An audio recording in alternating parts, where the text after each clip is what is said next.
Zee TV news కి స్వాగతం. నా పేరు రమాగన్ రెడ్డి. ముందుగా ముఖ్యాంశాలు చూద్దాం. ప్లాంట్ ప్రైవేటీకరణపై మరోసారి ఉద్యమించిన సిపిఎం నాయకులు. కూటమి ప్రభుత్వం ఇచ్చిన మాట తప్పుతోందని ఆరోపణ.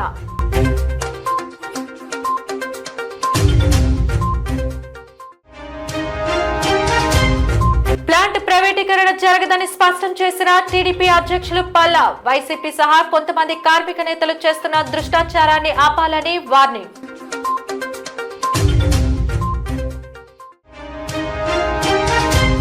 ₹42 లక్షల విలువైన 200 కేజీల గంజాయిని పట్టుకున్న పాయకరావుపేట పోలీసులు. మీడియాకి వివరాలు వెల్లడించిన డీఎస్పీ శ్రీనివాసరావు.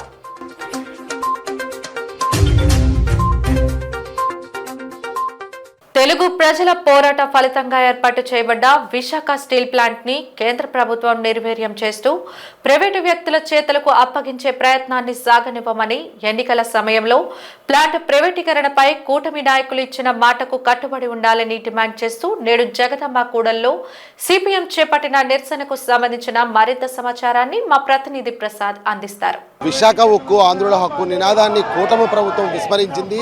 ఎన్నికలకు ముందు ఇచ్చినటువంటి హామీని ప్రస్తుతం అయితే కనుక అమలు చేయకపోగా చేపకంద నీరుల ప్రైవేటీకరణను విస్తరిస్తున్నటువంటి కేంద్ర ప్రభుత్వానికి వత్తాసు పలుకుతోందన్న ఆరోపణతో అయితే కనుక ఈరోజు సిపిఎం పార్టీ ఆధ్వర్యంలో అయితే కనుక భారీ నిరసన కార్యక్రమం చేపట్టడం జరిగింది. అయితే నిరసన గల కార్యక్రమాన్ని అదేవిధంగా స్టీల్ ప్లాంట్ పరిరక్షణ కోసం అలనాటి నుండి ఈనాటి వరకు కూడా పోరాటం చేసినటువంటి జగ్గునాయుడు గారు మనతో ఉన్నారు. ఆయన తెలుసుకునే ప్రయత్నం చేద్దాం. నాయుడు గారు, అసలు ఏంటి కొన్ని శాఖలను ప్రైవేటీకరణ చేసే దిశగా చేపకంద నీరులా విస్తరిస్తూ కేంద్ర ప్రభుత్వం చేస్తున్నటువంటి ఈ కుళ్ళు కుతంత్రాలతో కూడినటువంటి నిర్ణయాన్ని ఏ విధంగా చూడొచ్చు? ఇది చాప కింద నీరు కాదండి, ఇది డైరెక్ట్గా ద్రోహం చేస్తూ ఉన్నారు.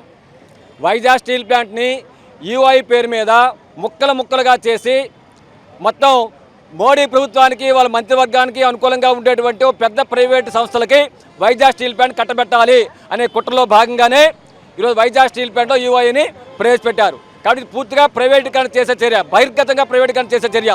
అందుకనే సిపిఎం పార్టీ దీన్ని తీవ్రంగా ఖండిస్తూ ఉంది.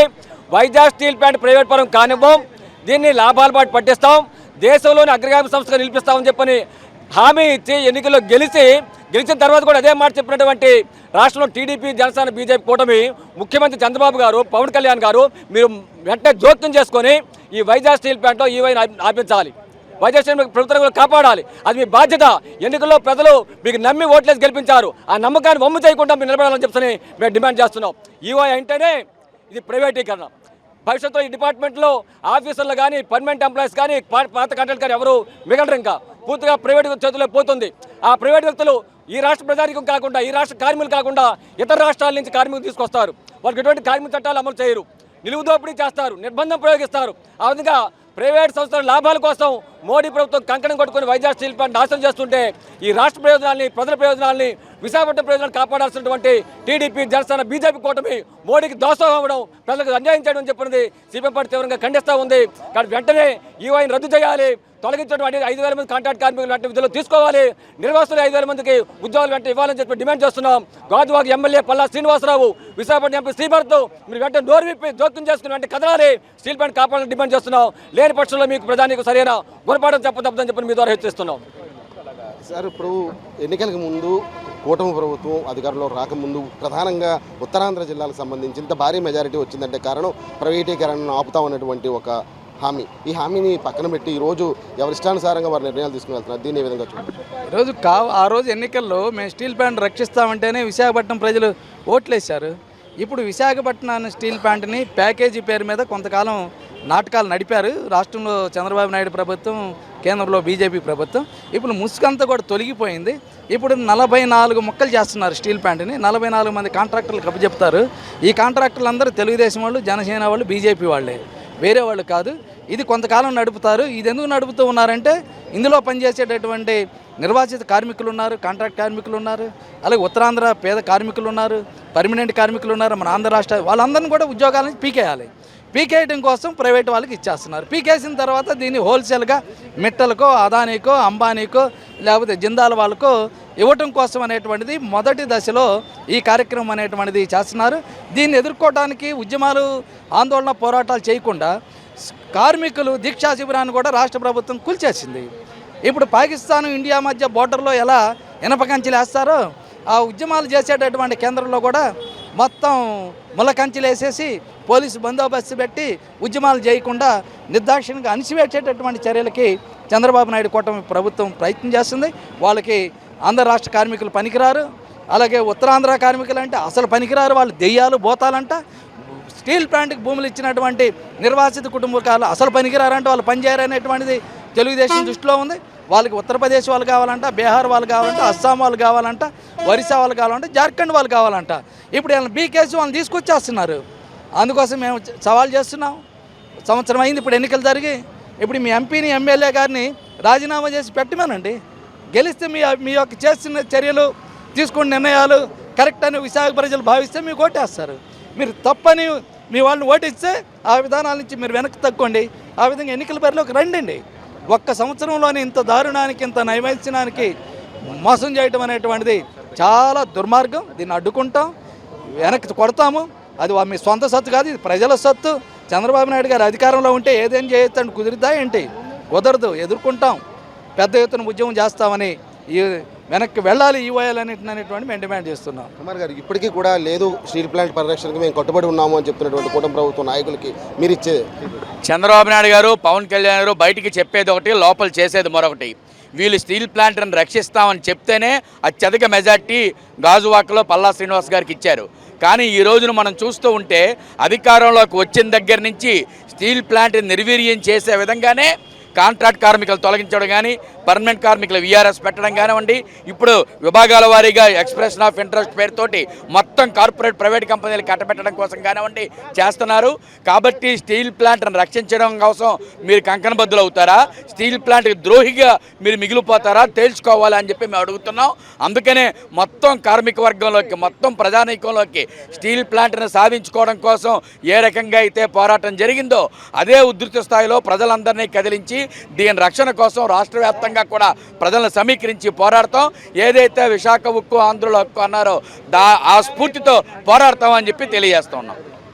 పూర్తి స్థాయిలో చూస్తే కనుక ఇటు కేంద్ర ప్రభుత్వం తీసుకుంటున్నటువంటి నిర్ణయాలకు పూర్తిగా కూటమి ప్రభుత్వం అంటే రాష్ట్రంలో ఉన్నటువంటి జనసేన, టీడీపీలు వత్తాసు పలుకుతున్నాయి. స్టీల్ ప్లాంట్ ప్రైవేటీకరణను ఎట్టి పరిస్థితుల్లో కూడా ముందుకు సాగనివ్వమని చెప్పి ఈరోజు సిపిఎం పార్టీ అయితే కనుక ప్రధానమైనటువంటి డిమాండ్ చేస్తుంది. అదేవిధంగా హెచ్చరికలు కూడా జారీ చేస్తుంది.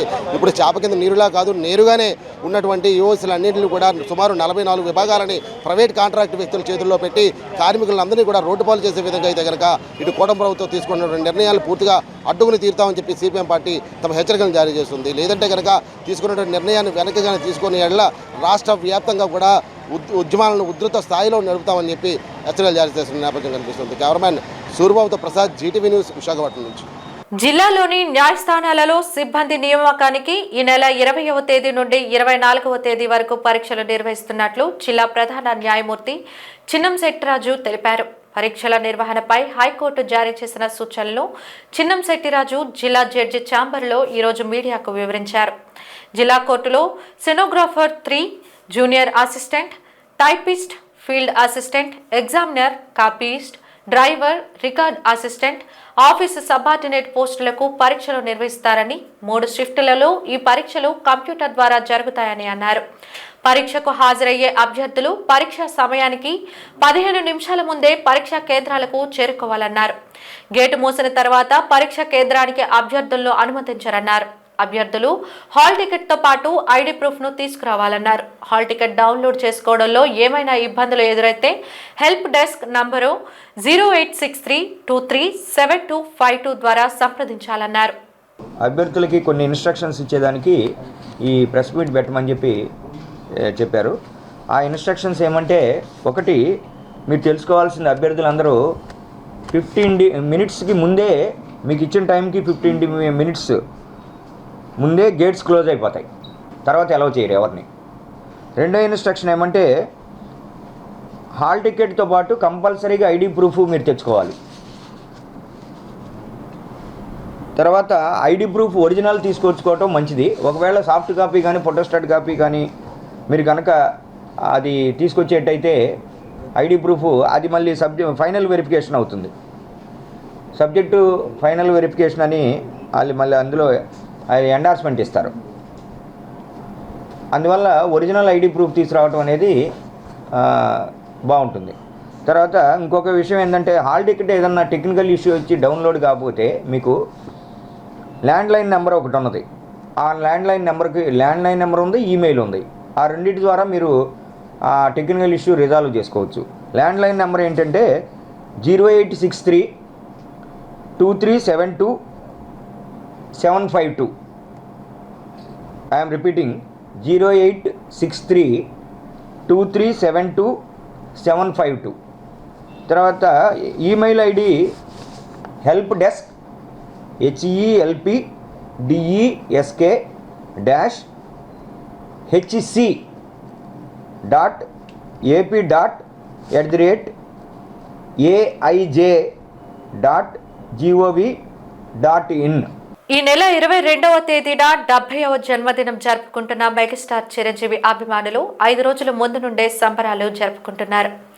తమ అభిమాన కథానాయకుని పుట్టినరోజు వేడుకలు ఘనంగా జరుపుతూ తమ అభిమానాన్ని చాటుకుంటున్నారు. అందులో భాగంగా ఉత్తరాంధ్ర చిరంజీవి యువత అధ్యక్షులు యలమంచిలి సదాశివరావు, అప్పుగర్ చిరంజీవి యువత అధ్యక్షులు సిహెచ్ ఎల్లాజీ స్వామిల ఆధ్వర్యంలో నేడు అప్పుగర్ కళ్యాణ మండపంలో ఏర్పాటు చేసిన జన్మదిన వేడుకలకు టీడీపీ యువ నాయకులు వెలగపూడి ప్రతాప్ రుద్ర ముఖ్య అతిథిగా విచ్చేసి కేక్ కట్ చేశారు. ఆయనతో పాటుగా స్థానిక కార్పొరేటర్ గొలగాని మంగవేణి పోలారావు దంపతులు పాల్గొన్నారు. అదే ప్రాంగణంలో అభిమానులు ఏర్పాటు చేసిన ఉచిత నేత్ర వైద్య శిబిరం, మెగా రక్తదాన శిబిరాల్లో ఆయన సందర్శించారు. ఈ సందర్భంగా ప్రతాప్ రుద్ర మాట్లాడుతూ ఆంధ్రుల అభిమాన కథానాయకుల్లో చిరంజీవి ప్రథములని అన్నారు.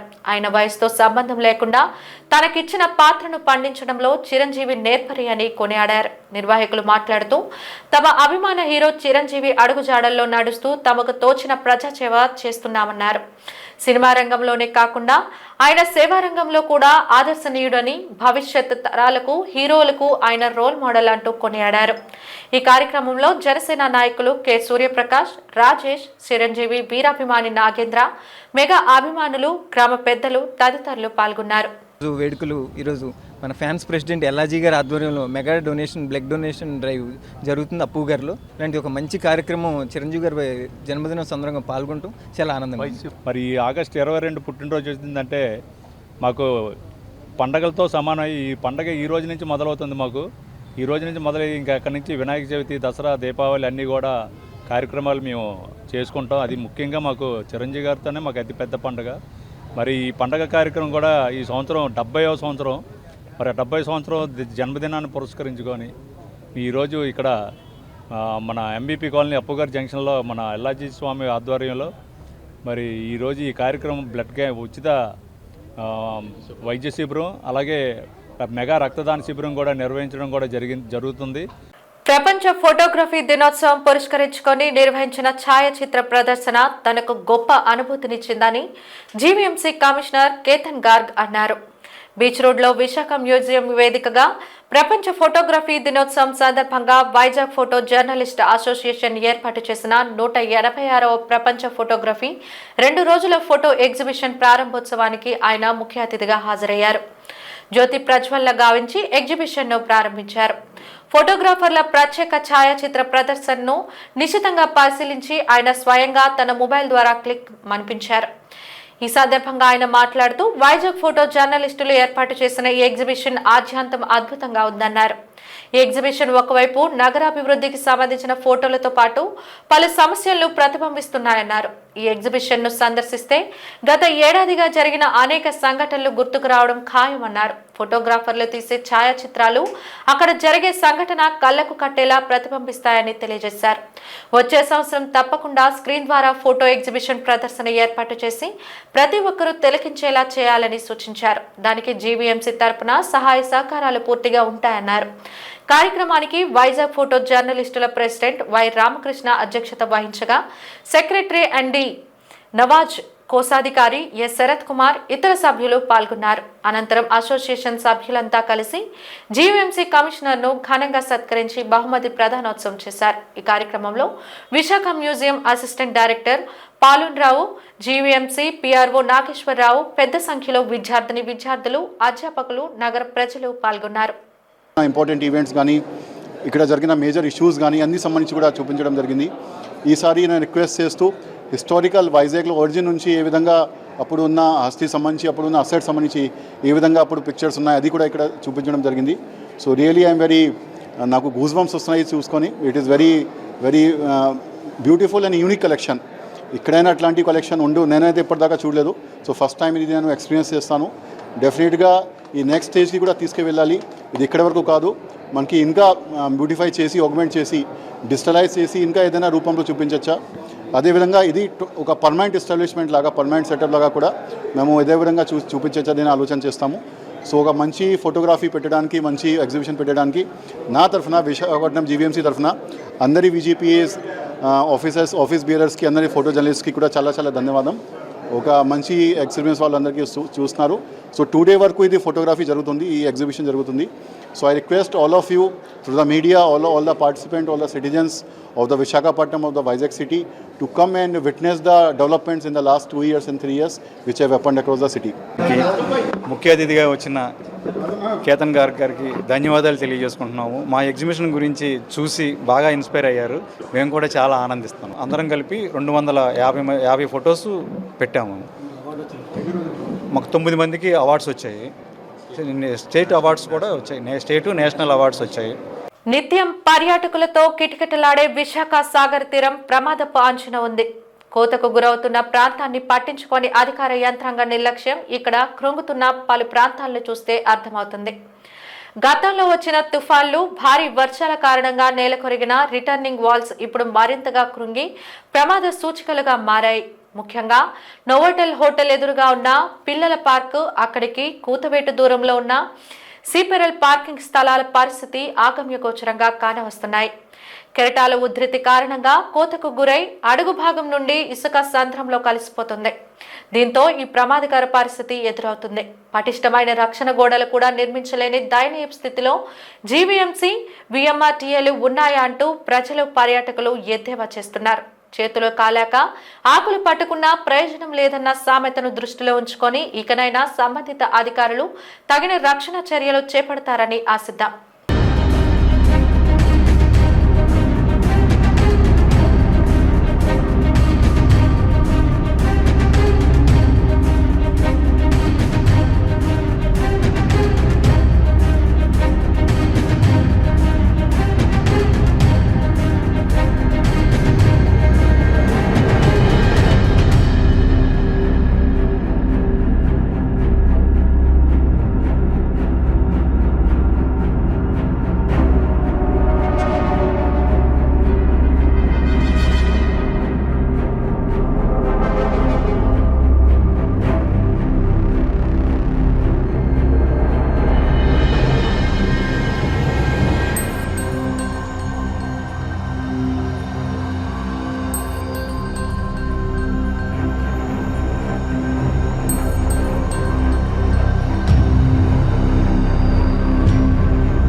రాష్ట్ర ప్రజలను విశాఖ స్టీల్ ప్లాంట్ విషయంలో పక్కదారి పట్టించేందుకు వైసీపీ నాయకులు, వారికి కోవర్టులా కొంతమంది కార్మిక నాయకులు వ్యవహరిస్తున్నారని టీడీపీ రాష్ట్ర అధ్యక్షులు, గాజువాక ఎమ్మెల్యే పల్లా శ్రీనివాస్ మండిపడ్డారు. అమరావతిలో ఆయన మీడియాతో మాట్లాడుతూ ప్లాంట్ ప్రైవేటీకరణపై స్పష్టత ఇచ్చారు. ఎటువంటి పరిస్థితుల్లోనూ ప్లాంట్ ప్రైవేటీకరణ జరగదని, నిర్వాసితులు, కార్మికులు, ప్రజలు ఆందోళన చెందాల్సిన అవసరం లేదన్నారు. కార్మిక సంఘాలు, నాయకులు స్టీల్ ప్లాంట్ ప్రైవేటైజ్ అయిపోతుందని దుష్ప్రచారం చేస్తున్నారో అందులో ఎటువంటి వాస్తవం లేదు. ప్రైవేటైజ్ చేసేస్తారు, ప్లాంట్ ప్రైవేటైజ్ అయిపోతుంది అని వీళ్ళు ప్రజల్లోని, కార్మికుల్లోని, నిర్వాసితుల్లోని ఒక అపోహ సృష్టించి దాని మీద బతకడానికి ప్రయత్నం చేస్తున్నారు. కనుక మరి మీడియా ద్వారా అటు నిర్వాసితులకు కానీ, కార్మికులకు కానీ, అలాగే అక్కడ విశాఖపట్నంలో ఉన్నటువంటి ప్రజలకు కానీ ఎవరైతే విశాఖ ఉక్కు ఆంధ్రుల హక్కు అనే నినాదం మీద నమ్మకం ఉన్నారో వాళ్ళందరికీ తెలియజేసేది స్టీల్ ప్లాంటు ఎప్పటికీ ప్రైవేటైజ్ కాదు. చంద్రబాబు నాయుడు గారు ముఖ్యమంత్రిగా 2 మార్లు ఈ ప్లాంట్ని పరిరక్షించడం జరిగిందని అనే విషయాన్ని అందరూ కూడా గమనించాలి. 14,040 కోట్లు ఈ ప్లాంట్కి అటు స్టేట్ గవర్నమెంట్ నుంచి ఇటు సెంట్రల్ గవర్నమెంట్ నుంచి డబ్బులు తీసుకొచ్చి దాన్ని కాపాడినటువంటి పరిస్థితి మరి అందరూ కూడా గమనించాలి. అంటే కేంద్ర ప్రభుత్వం నుంచి 11,440 కోట్లు తీసుకురావడం జరిగింది. అలాగే రాష్ట్ర ప్రభుత్వం నుంచి సుమారు 2,600 కోట్లు తీసుకొచ్చి అక్కడ ఆ ప్లాంట్ని కావలసినటువంటి ముడి సరుకులు కావచ్చు, లేకపోతే ఈ పవర్కి సంబంధించినటువంటి విషయం కావచ్చు, వీటికి భవిష్యత్తులో ఇబ్బంది లేకుండా ఉండడం కోసం అన్నీ సెక్యూర్ చేసి పెట్టినటువంటి విషయాన్ని కూడా మీరు గమనించాలి.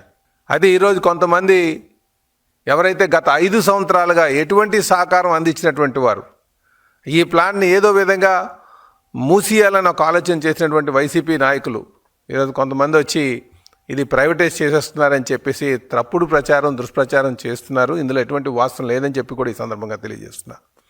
అలాగే వీళ్ళతో పాటు వీళ్ళకి వైసీపీకి అనుబంధంగా ఉన్నటువంటి కొన్ని కార్మిక సంఘ నాయకులు కూడా వీళ్ళు పబ్బం గడుపుకోవడానికి సమస్యని ఒక దాని మీద పడి బ్రతికే విధంగా ఇది ప్రైవేటైజ్ అయిపోతుందని చెప్పేసి ఒక దుష్ప్రచారం చేస్తున్నారు. ఇది గమనించాలి చాలామంది ప్రజలు.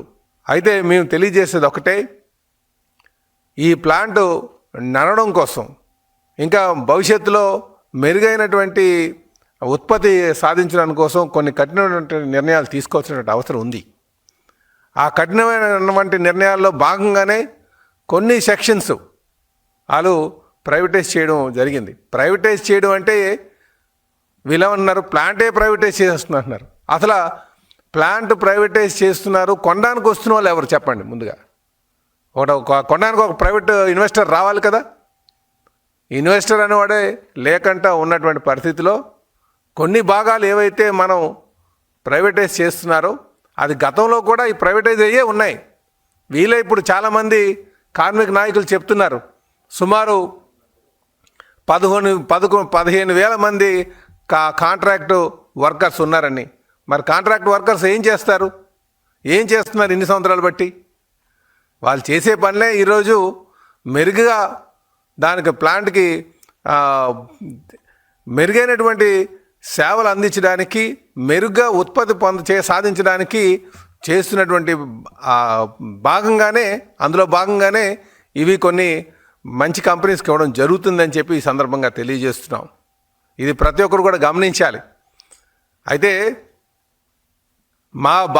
మా పైన ఉన్నటువంటి బాధ్యత కూడా తెలియజేస్తున్నాం. అక్కడ నిర్వాసితులు ఉన్నారు, నిర్వాసితులకి ఖచ్చితంగా న్యాయం జరిగేటట్టు మేము చూస్తామని చెప్పేసి ఈ సందర్భంగా తెలియజేస్తున్నాం. Pendurthi professional photography and videography association ఆధ్వర్యంలో ఈరోజు స్థానిక లయోలా వృద్ధాశ్రమంలో 186వ ఛాయాచిత్ర దినోత్సవ వేడుకలు లయోలా వృద్ధులతో కలిసి నిర్వాహకులు ఘనంగా జరుపుకున్నారు. ముందుగా లూయిస్ ఠాగూరే చిత్రపటానికి Pendurthi association president Sarakadam Ramu, secretary Penta Eswararao, vice president Ramana, association senior advisor SRC Mohan photography మిత్రులతో కలిసి పూలమాలలు వేసి కేక్ కట్ చేశారు. వృద్ధులకు పండ్లు, రొట్టెలు పంపిణీ కార్యక్రమం నిర్వహించి తమలో ఉన్న సేవా స్ఫూర్తిని తెలియజేశారు. అలాగే మధ్యాహ్నం ఆశ్రమంలో ఉన్న వృద్ధులందరికీ ఒక పూట భోజనం ఏర్పాటు చేసి స్వయంగా వారే వడ్డింపు చేశారు. ఈ సందర్భంగా అసోసియేషన్ ప్రెసిడెంట్ సరగడం రాము మాట్లాడుతూ ఫోటోగ్రఫీ వృత్తిలో ఉన్న ఫోటోగ్రాఫర్లకు ఛాయాచిత్ర దినోత్సవ శుభాకాంక్షలు తెలియజేశారు. ఫోటోగ్రఫీ వృత్తి అంటే ఒక వైట్ కాలర్ జాబ్ లాంటిదని, ఎవరి మీద ఆధారపడకుండా స్వయం ఉపాధి పొందుతూ మరికొంతమందికి ఉపాధి కల్పించదగ్గ వృత్తి ఫోటోగ్రఫీ అన్నారు. తమందరికీ పండుగ రోజైన నేడు ఇలా వృద్ధులతో కలిసి జరుపుకోవడం ఎంతో ఆనందంగా ఉందన్నారు. భవిష్యత్తులో అసోసియేషన్ తరపున మరిన్ని సేవా కార్యక్రమాలు నిర్వహించి ఆదర్శంగా నిలుస్తామని చెప్పారు. కార్యక్రమంలో అసోసియేషన్ సభ్యులు లక్ష్మణ్, కృష్ణ, రమేష్, శ్రీను, వెంకటేష్, నాయుడు, రమణ, శివ, సంతోష్, శేషు, సురేష్, ధన్రాజ్, రమణ, రామకృష్ణ తదితరులు పాల్గొన్నారు.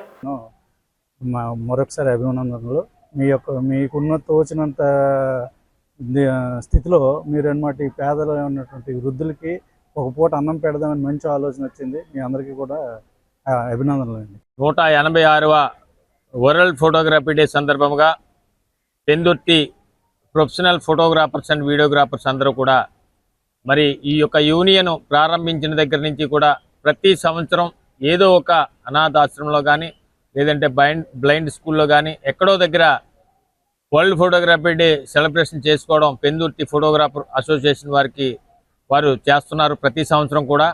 అలాగే మున్ముందుకి కూడా ఇంకా ఈ యొక్క అసోసియేషన్లో సభ్యులందరూ కూడా కలిసి మరింత స్వచ్ఛంద కార్యక్రమాలు చేయాలనేటువంటి ఒక ఉద్దేశంతో మరి పెందుర్తి ఫోటోగ్రాఫర్స్ అందరూ కూడా ఏకతాటిపై ఉంటారండి.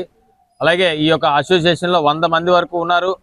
మరి వైజాగ్ అసోసియేషన్తో పాటు పెందుర్తి అసోసియేషన్ కూడా పలు అభివృద్ధి కార్యక్రమాలు స్వచ్ఛంద కార్యక్రమాలు కూడా చేయడం జరుగుతుంది ప్రతి సంవత్సరం కూడా. మరి ప్రతి సంవత్సరం ఈ యొక్క ఓల్డేజ్ హోమ్లో మరి ఫోటోగ్రఫీ సెలబ్రేట్ చేసుకోవడం చాలా అదృష్టంగా భావిస్తున్నాం. అలాగే మరి ఈరోజు ఈ యొక్క వరల్డ్ ఫోటోగ్రఫీ డే సందర్భంగా ఎంతోమంది కుటుంబాల్లో వెలుగు నింపినటువంటి లూయిస్ టాగురే గారు మరి ఫోటోగ్రఫీ సృష్టికర్త. మరి వారి యొక్క దయతో మరి కొన్ని లక్షల మంది నిరుద్యోగులు ఈరోజు వైట్ కలర్ జాబ్ లాగా ఫోటోగ్రాఫర్స్ ఒకరి మీద ఆధారపడకుండా వాళ్ళ స్వశక్తితో మరి యొక్క ఫోటోగ్రఫీలో ఎంతోమంది అభివృద్ధి చెంది మరి లూయిస్ టాగురే గారికి రుణపడి ఉంటారని కోరుకుంటూ ఉన్నాను. 186 ఫోటోగ్రాఫర్స్ డే సెలబ్రేట్ చేస్తున్నారు. గత 5 సంవత్సరాల నుండి ఓల్డేజ్ హోమ్ యొక్క అనాథల బ్లెస్సింగ్స్ అందరూ వీళ్ళందరికీ ఉండాలని మా మనస్ఫూర్తిగా కోరుకుంటున్నాం. స్టీల్ ప్లాంట్ పోలీసులు సాంకేతిక పరిజ్ఞానాన్ని వినియోగించి కేవలం 24 గంటల్లోనే దొంగను పట్టుకొని భారీ స్థాయిలో చోరీకి గురైన బంగారు ఆభరణాలను స్వాధీనం చేసుకున్నారని crime DCP K Latha Madhuri అన్నారు. గాజువాక డీసీపీ కార్యాలయంలో జరిగిన విలేకరుల సమావేశంలో ఆమె వివరాలను వెల్లడించారు. ఉక్కునగర్ సెక్టర్ 6 క్వార్టర్ నెంబర్ 105 బిలో నివసిస్తున్న స్టీల్ ప్లాంట్ ఉద్యోగి నల్లి సుందరం ఇంట్లో ఇటీవల దొంగతనం జరిగినట్లు స్టీల్ ప్లాంట్ పోలీస్ స్టేషన్ కి వచ్చిన ఫిర్యాదు మేరకు నగర పోలీస్ కమిషనర్ సంకభ్రత బాక్షి ఆదేశానుసారం డీసీపీ కె లతా మాధురి ఆధ్వర్యంలో south sub division crime CI K Srinivasa Rao నేతృత్వంలో ప్రత్యేక బృందం ఏర్పాటైంది. సాంకేతిక ఆధారాలతో కేసు దర్యాప్తు జరిపిన పోలీసులు అగనంపూడి ఉపర కాలనీవాసి మాటూరు శ్రీను దొంగతనానికి పాల్పడినట్టు గుర్తించారని అన్నారు. 17వ తేదీ ఉదయం 10 గంటల సమయంలో అతన్ని అగనంపూడిలో అదుపులోకి తీసుకుని అతని వద్ద నుండి 24 తులాల బంగారు ఆభరణాలు, ఒక ద్విచక్ర వాహనం స్వాధీనం చేసుకుని అనంతరం అతన్ని రిమాండ్కి తరలించామని తెలిపారు. ఇళ్లలో యజమానులు అందుబాటులో లేని సమయంలో పెద్ద మొత్తంలో ఆభరణాలు, నగదు, విలువైన వస్తువులు ఉంచరాదని, అవి తప్పనిసరిగా బ్యాంక్ లాకర్లో భద్రపరుచుకోవాలని డీసీపీ కె లతా మాధురి సూచించారు. ప్రతి ఇంటిలో సీసీ కెమెరాలను ఏర్పాటు చేసుకోవడం వల్ల నేరాలను అరికట్టడం సులభమని హితవు పలికారు. అతి తక్కువ సమయంలో కేసును ఛేదించిన సిఐ శ్రీనివాసరావు బృందాన్ని డీసీపీ అభినందించారు. అక్కడ క్లూస్ టీములు కూడా తీసుకెళ్ళాము. మనకి సైంటిఫిక్గా క్లూస్ ఆధారంగా ఇమీడియట్గా డిటెక్ట్ చేయడం, క్లూస్ కలెక్ట్ చేయడం జరిగింది. 24 అవర్స్లో ఎవరు చేశారు అనేది కూడా డిటెక్ట్ అయిపోయింది. అండ్ ఈరోజు రిమాండ్ కూడా కంప్లీట్ అయిపోయింది ముద్దాయిని. ఇది అంతకుముందు అలవాటు పడిన హ్యాబిచువల్ అఫెండర్ ఇతను. మాటూరి శ్రీను అని అచ్యుతాపురం సంబంధించిన అతను, యాక్చువల్గా నేటివ్ శ్రీకాకుళం అతను. ఇది అక్కడ రెగ్యులర్గా కొంచెం కొబ్బరికాయలు దింపుడు ఇట్లాంటి వ్యాపారం అది చేస్తుంటాడు. అలా ఆ ఏరియాలో తిరుగుతుండగా ఛాన్స్ అఫెన్స్ లాగా ఇది చేయడం జరిగింది. సైంటిఫిక్గానే ఇది 24 అవర్స్లో చాలా అద్భుతంగా డిటెక్ట్ చేసి సౌత్ క్రైమ్ వాళ్ళు దీన్ని చేయడం జరిగింది. ప్రాపర్టీ ఇంటాక్ట్ ప్రాపర్టీ, ఇందులో 24 తులాస్ గోల్డ్ పోయింది. టోటల్ ప్రాపర్టీ రికవరీ చేయడం జరిగింది. ఇది వితిన్ 24 అవర్స్ రికవరీ కూడా జరిగింది. అనకాపల్లి జిల్లా పాయకరావుపేట పోలీస్ స్టేషన్లో నర్సీపట్నం డీఎస్పీ శ్రీనివాసరావు మీడియా సమావేశం నిర్వహించారు. 42 లక్షల రూపాయల విలువైన 200 కేజీల గంజాయి స్వాధీనం వివరాలను వెల్లడించారు. మహీంద్రా XUV 500 కారులో 50 కేజీల చొప్పున 4 బస్తాల గంజాయిని నెంబర్ ప్లేట్లు లేని కారులో రాజమండ్రికి తరలిస్తుండగా పాయకరావుపేట మండలం సీతారాంపురం వద్ద 16వ జాతీయ రహదారిపై మాటు వేసి పట్టుకున్నామని తెలిపారు. 200 కేజీల గంజాయితో పాటు కారు, 4 సెల్ ఫోన్లు, 3000 నగదుని సీజ్ చేసినట్టు వెల్లడించారు. నిందితుల్లో ఒక మహిళతో సహా 3 అరెస్టు చేసి దర్యాప్తు చేస్తున్నామన్నారు. సాయంకాలం సమయంలో సీతారాంపురం జంక్షన్ దగ్గర ఇన్స్పెక్టర్ గారు మరియు SI Purushottam and Ali and సిబ్బంది అందరూ కూడా ఈగల్ స్పెషల్ బ్రాంచ్ వాళ్ళు ఇచ్చిన సమాచారం మేరకు వెహికల్ చెకింగ్ చేస్తున్నారండి. వెహికల్ చెకింగ్ చేస్తుండగా అక్కడి నుంచి ఒక కారు ఒకటి మాకు ఏదైతే సస్పెక్ట్ చేస్తున్నామో ఆ కారు వస్తుంది. ఇమీడియట్గా కార్ని ఇంటర్సెప్ట్ చేయడం జరిగింది. ఆ ఇంటర్సెప్ట్ చేస్తే అందులో ఒక 3 మనుషులు ఉన్నారు. వాళ్ళ వివరాలు వీటి గురించి అన్ని మనం తనిఖీ చేయగా ఆ కారులో 4 మూటలతో సుమారుగా 200 కేజీల గాంజాయి, అలాగే 3 వ్యక్తులు ఉన్నారని అందులో బైపరేటి రత్నం అని చెప్పేసి ఒక లేడీ ప్లస్ 2 ఎర్రమిల్లి నాగ వీర శివ ఈయనది పెద్దాపురం అండి, తూర్పుగోదావరి జిల్లా. అలాగే కొల్ల నాగ సతీష్ ఈయనేమో ఏలేశ్వరం అండి ఈయనది. వీళ్ళు మొత్తం 3 కూడా ఆ కారులో మేము అప్రిహెండ్ చేయడం జరిగింది. ఏంటి అంటే ఈ కేసు వివరాల్లోకి వెళ్తే ఈ మెయిన్ కింగ్ పిన్ ఇందులో గొర్రెల గంగినాయుడు అని చెప్పేసి ఈయనది గొలుగొండ మండలం అండి, రావణాపల్లి దగ్గర విలేజ్ దగ్గర ఏటిగారంపేట అయింది. ఆయన ఇంతకుముందు కూడా 3 కేసుల్లో గంజాయి కేసుల్లో ఈయన నిందితుడు. వార్తలు ముగించే ముందు ముఖ్యాంశాలు మరోసారి. ప్లాంట్ ప్రైవేటీకరణపై మరోసారి ఉద్యమించిన సిపిఎం నాయకులు. కూటమి ప్రభుత్వం ఇచ్చిన మాట తప్పుతోందని ఆరోపణ.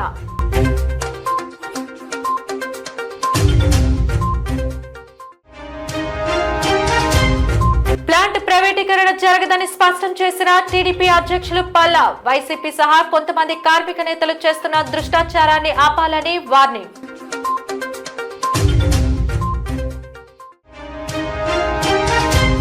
42 లక్షల రూపాయల విలువైన 200 కేజీల గంజాయిని పట్టుకున్న పాయకరావుపేట పోలీసులు. మీడియాకి వివరాలు వెల్లడించిన డీఎస్పీ శ్రీనివాసరావు.